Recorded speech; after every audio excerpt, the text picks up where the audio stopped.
На новиот археолошки локалитет Свети Атанасије кај Кочани, покрај многобројните фрагменти од керамика и женски фигури, за прв пат е откриена фигурата на машка глава со вообичаените антрополошки обележја.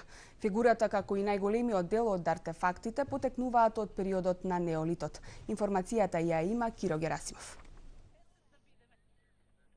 Откриените преисториски алатки изработени од коска и камен, накит од школки, фигури со антропоморфни и зооморфни карактеристики, керамика со врежување на фигури, како и рогови од крави и елени, припаѓаат на населба со преисториско светилиште од периодот на енеолитот. За прв пат наоѓаме глава од маж, од еден наш предок кој што живеел на ова тло, кој што воопшто не се разликува од нас антрополошки и со мали миниатурни детали на него.